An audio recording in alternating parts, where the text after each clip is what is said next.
Hello বন্ধুরা, সবাই কেমন আছেন? আশা করি সবাই ভালো আছেন। আল্লাহর অশেষ রহমতে আমরাও ভালো আছি। আমি মুস্কান ফ্যামিলি ব্লগ থেকে মুস্কানের মাম্মি বলছি। এই তো দেখতেই পাচ্ছেন বাচ্চাদের টিফিন গুছাচ্ছি। আমার মেয়ের স্কুল শুরু হয়ে গেছে আর মেয়েকে এখানে আমি ফার্স্ট ডেতে ফার্স্ট টিফিন দিচ্ছি, তাদের পছন্দের নুডলস আর আঙ্গুর। আর ছেলের যেহেতু স্কুল এখনও শুরু হয় নাই, এই তো ছেলেকে নাস্তা দিয়ে আমি মেয়েকে নিয়ে স্কুলে চলে যাচ্ছি। আর ও ঝামেলা করে নাই, ও যেহেতু নুডলস পছন্দ করে তাই বসে বসে নুডলস খাচ্ছে। এই তো বাহিরে কিন্তু অনেক ঠান্ডা আর এই শীতের মধ্যে মা মেয়ে বের হয়ে গেলাম। মেয়ে তো অনেক খুশি, ফার্স্ট ডেতে স্কুলে যাচ্ছে। আর আমাকে বারবার বলছে আজকে আমার বাবা থাকলে ভালো হতো, কারণ ওর স্কুলে যাওয়ার পর একটু মন খারাপ হয়ে গেছে। অনেক বাচ্চারা তাদের বাবাকে নিয়ে এসেছে, তার জন্য তার অনেক মন খারাপ হয়ে গেছে। আমার হাজব্যান্ড কিন্তু পরের দিনে এসে গেছে, তার মেয়ের মুখে থেকে শুনে ওনারও খারাপ লেগে গেছে। আর ও কিন্তু ফার্স্ট ডে এ তো স্কুলে ঢুকছে আর ভয় পাচ্ছে। তারপর আমি একটু বললাম ভয় নেই, স্কুলে যাও, সবাই অনেক আনন্দ করবে, মজা করবে। ক্লাস টাইম তো গেট বন্ধ ছিল, আমিও জানি না ভিতরে কি হয়েছিল। পরবর্তীতে অভিভাবকদেরকে ভিতরে অ্যালাউ করা হয়েছে আর সবাই দাঁড়িয়ে দাঁড়িয়ে দেখতেছে, সবার বাচ্চা অনেক আনন্দ মজা করতেছে। সবাই আজকে ভিডিও করে নিয়েছিল বাচ্চাদের ফার্স্ট ডেতে, বাচ্চারা অনেক আনন্দ করেছে। আমার কাছেও এই সময়টা অনেক ভালো লাগছে। আমি তো দূর থেকেই দেখতেছি আমার মেয়ে অনেক আনন্দ করতে আছে। আর আলহামদুলিল্লাহ ও কিন্তু অল্পতেই মিশে গেছে। তার কাছে এই স্কুলটা নাকি অনেক বেশি ভালো লাগছে, সেটা শুনে আমার কাছে বেশি ভালো লাগছিল। কারণ অনেক বাচ্চা আছে স্কুলে ফার্স্ট ডেতে এসে অনেক কান্নাকাটি করেছে, তারা স্কুলে বসতে চায়নি। কিন্তু আমার মেয়ে মাশাল্লাহ ওর ভালোই লেগেছে নাকি এই স্কুলটা, মিসগুলাকে অনেক বেশি ভালো লাগছে। আর ওকে নাকি মিসেরা লক্ষ্মী মেয়ে বলে। ও তো একটু চুপচাপই ক্লাসের মধ্যে ওইরকম ডিস্টার্ব করে না, তাই মিসেদেরও অনেক পছন্দ হয়েছে ওকে। এই তো আমার হাজব্যান্ড যেহেতু আসবে, তাই আমার হাজব্যান্ডের জন্য এখানে রান্না বান্না করে নিচ্ছি। এখানে মুরগিগুলোকে আগে তেলে ভেজে রাখছিলাম আর কি রাতের বেলা। আর সকাল সকাল এখানে আমি পোলাওটা রান্না করছিলাম, তখন আর ভিডিও করি নাই। স্কুলে যাওয়ার আগে এই যে পোলাওটা রান্না হয়ে গেছিলো, তাড়াহুড়োর মধ্যে আর ভিডিও করা হয় নাই। আর পরবর্তীতে আপনাদের সাথে শেয়ার করতেছি। এই তো এখানে আমি বাচ্চাদের জন্য মুরগি ভুনা করছি। আমার হাজব্যান্ড ব্রয়লার মুরগি খাইতে চায় না, বাচ্চাদের জন্যই করা হচ্ছে। বাচ্চারা আবার পোলাওর সাথে অন্য কিছু খাবে না। আর এখানে আমি মশলা কষিয়ে নিলাম, সাথে টমেটো দিয়ে দিচ্ছি।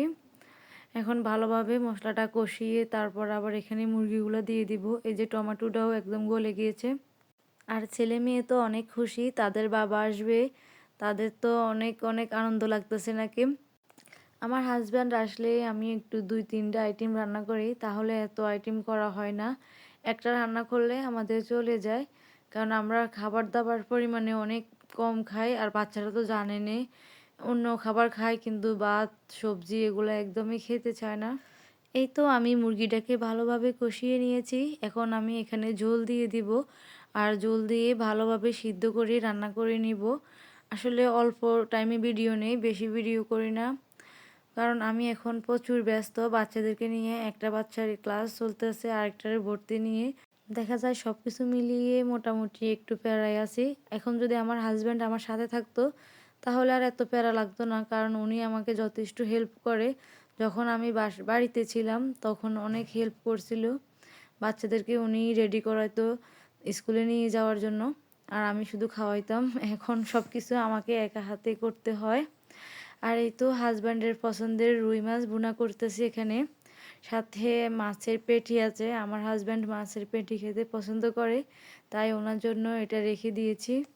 এই তো রুই মাছগুলোকে এখন আমি ভালোভাবে কষিয়ে নিব।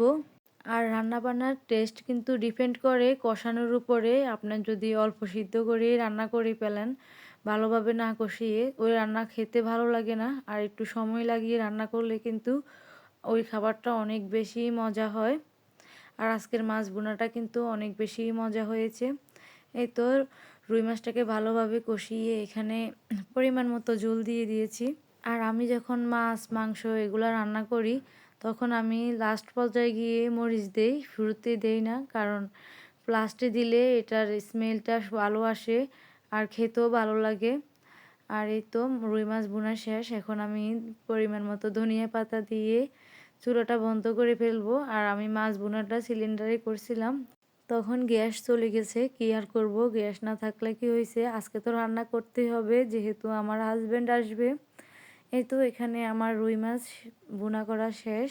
আর অন্যদিকে তো আমার ছেলে মেয়ে অনেক খুশি, তারা তাদের বাবাকে কাছে পাবে, তাদের বাবা আসবে সেই জন্যে।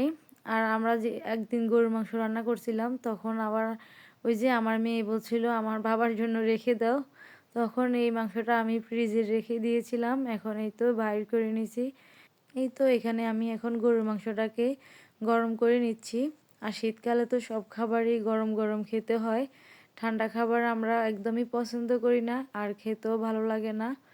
আর পরের দিন সকালবেলা হাজব্যান্ডের জন্য এখানে আমি নাস্তা বানিয়ে নিচ্ছি, পরোটা। আর পরোটা বানাইতে গিয়ে তো অবস্থা খারাপ, গ্যাস চলে গেছে। ওই দিন সকাল সকালে গ্যাস চলে গেছে। আমার একদমই ভালো লাগে না, এখানে গ্যাস নিয়ে অনেক অনেক ঝামেলা, রান্না করতে অনেক অনেক অসুবিধা হচ্ছে। আর এখানে আমি অনেকগুলোই পরোটা বানিয়েছি, এগুলো ফ্রিজে রেখে দিব। হালকা সেকে রেখেছি, পরবর্তীতে এগুলোকে ভালোভাবে সেকে খাওয়া হবে আর কি। এই তো এখানে হাজব্যান্ডকে নাস্তা দিয়ে দিয়েছি, গরুর মাংস, পরোটা। সবাই মিলে এখন নাস্তা করে নিব।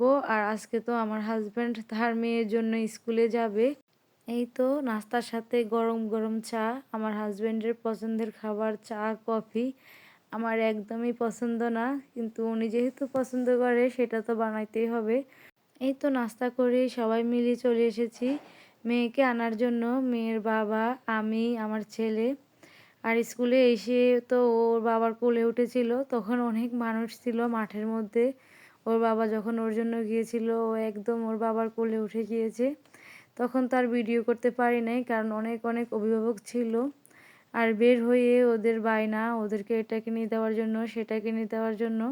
আসলে ওদের যত বায়না ওদের বাবার কাছে, আমি তো ওদেরকে ওইরকম কিছুই কিনে দেই না, তার জন্য আমার কাছে আর এত বায়নাও ধরে না।